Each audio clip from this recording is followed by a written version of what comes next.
Hey guys, welcome back. I wanted to make a really quick video to talk to you about something very important that apparently most people don't know. I know I didn't know about this until about a year ago.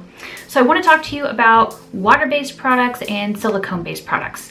Those are the two most common types of foundations and primers and concealers that you're going to run into. The reason that it's important to know what's water-based or silicone-based is that if you try to mix the two, the results usually are not good. So for example, if you try to put on a silicone-based primer and then put on a water-based foundation on top of it, the foundation is just going to sit on top of the primer because the primer is going to create like this barrier and it's going to like just be a mess. And I know that I've been guilty of not looking at what I'm using to consider, hey, is this a silicone-based primer? Is this a water-based foundation?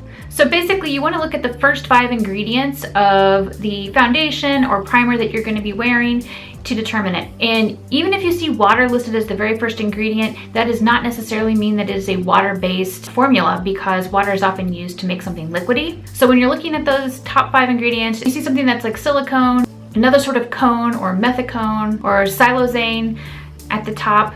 And I will put up an example for you so you can see exactly what I'm talking about. It's going to be a silicone-based product. Now, if you look at a product and you don't see silicone in the top 5 ingredients, and it looks something like this. This is the Eden Minerals ingredients I'm going to put up here. This is a water-based foundation and it's likely going to be a water-based product. So as I mentioned, it's really important to make sure that you're matching your water-based foundations with a water-based primer and your silicone-based foundations with a silicone-based primer. And some brands try to confuse you. The Kat Von D Lock-It Primer is actually a water-based primer, while the Kat Von D Lock-It Foundation is a silicone-based foundation. So if you use these together, you're not going to see the life of your foundation extended. In fact, this probably works more like a moisturizer than anything. So this is not a good combo in my opinion. And I don't think it's a good idea, even though they recommend mixing these together, I don't think that's necessarily a good idea because I feel like if you mix these two together, you're just gonna end up with the product separating, which I think that's what has happened to me. So silicone-based products are by far the most common. Let me show you some silicone-based products that I have.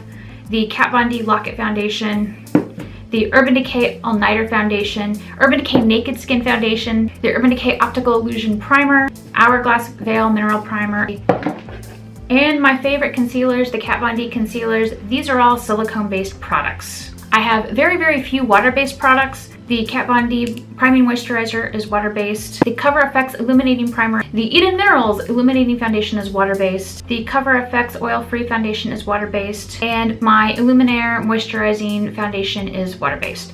There are 2 other types of products that you may run into. I only have one of the 2. One is an oil-based product like the Kevyn Aucoin Sensual Skin Enhancer is oil-based. And then the RCMA palettes, this is a concealer / foundation. This is wax-based. Basically, you have 4 types. The last 2 are really rare. Silicone is the most common. So if you've ever had problems with foundations like pilling up on you or separating, your most likely culprit is going to be that you're mixing the wrong type of primer and foundation. My next challenge is to find the appropriate sort of water-based concealer to go with this awesome water-based foundation. I would also like to find a water-based primer that I really love because right now I don't really have one that I love. So anyway, I hope that you found this video helpful and informative. We were talking about this in the Phyrra makeup group and a lot of people spoke up saying that they didn't know this or they only recently learned this, so I thought it would be really helpful to make this into a video. If you find this helpful, please give it a thumbs up and share. I love it when you share my videos. It makes my day. And if you haven't already, go ahead and click the subscribe button so you don't miss my next video. Thanks so much for watching.